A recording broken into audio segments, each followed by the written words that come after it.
Hi, ഇന്നത്തെ നമ്മുടെ video ചെറുപയർ വെച്ചിട്ടുള്ള ഒരു അടിപൊളി റെസിപ്പിയാണ് കേട്ടോ. അപ്പോൾ ഇതുണ്ടാക്കാൻ വേണ്ടിയിട്ട് ഞാൻ സ്റ്റൗ കത്തിച്ചിട്ട് ഇതാ ഒരു പാൻ അടുപ്പത്ത് വെച്ചിട്ടുണ്ട്. പാൻ ഒന്ന് ചൂടായിട്ട് വന്നതിന് ശേഷം നമുക്കിതിലേക്ക് ഒരു 1/2 കപ്പ് ചെറുപയർ ഇട്ട് കൊടുക്കാം.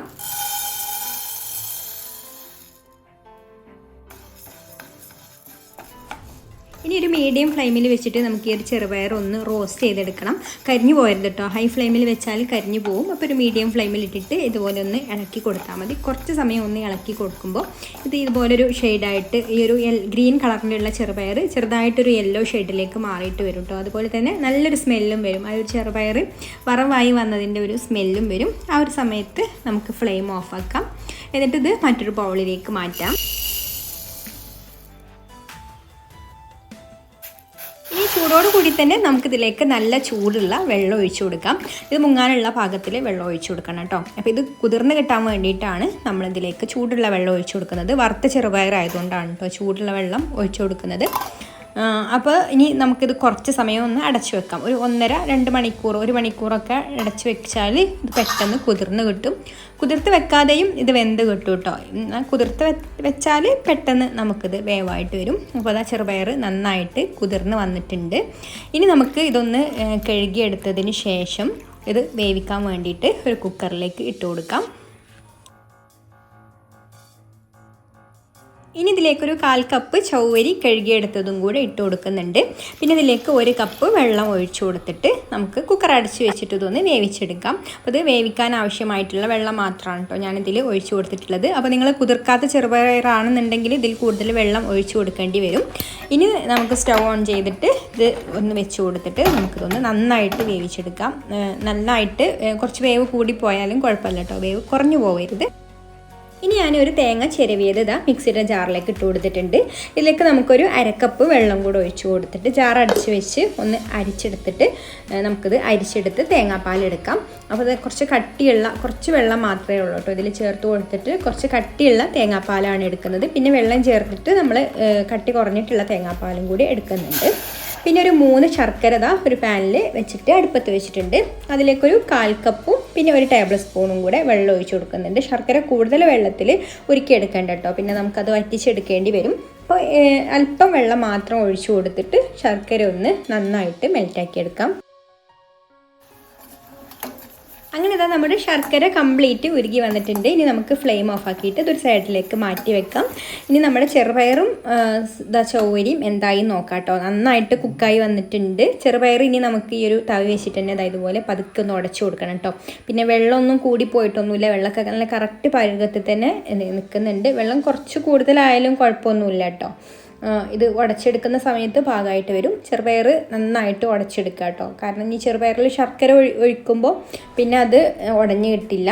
അപ്പോൾ ഇപ്പോൾ തന്നെ ചെറുപയർ നന്നായിട്ട് ഇതുപോലെ ഉടച്ചു കൊടുക്കാം. ഇനി ഇതുപോലെ ഒരു കടായി അടുപ്പത്ത് വെച്ചിട്ടുണ്ട്.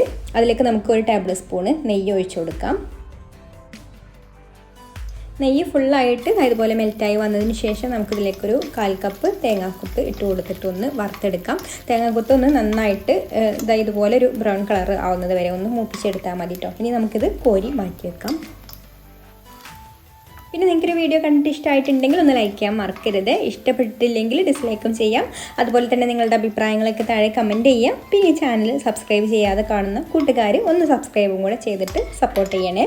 അപ്പോൾ അതാ ഞാനിവിടെ മുഴുവൻ തേങ്ങാക്കൊത്തും ഇതിൽ നിന്ന് മാറ്റി വെച്ചിട്ടുണ്ട്. ഇനി നമുക്കിതിലേക്ക് നമ്മൾ ഉടച്ച് വെച്ചിട്ടുള്ള ഒരു ചെറുപയറും ചവരയും കൂടി ഇതിലേക്ക് ഇട്ട് കൊടുക്കാം. എന്നിട്ടൊരു 1 മിനിറ്റ് നെയ്യിൽ ഇട്ടിട്ട് ഒന്ന് ഇളക്കി കൊടുക്കണം കേട്ടോ. ആ നെയ്യൊക്കെ ഒന്ന് ഇതിൽ പിടിക്കുന്നത് വരെ ഒന്ന് ഇതുപോലെ വഴറ്റിയെടുക്കാം.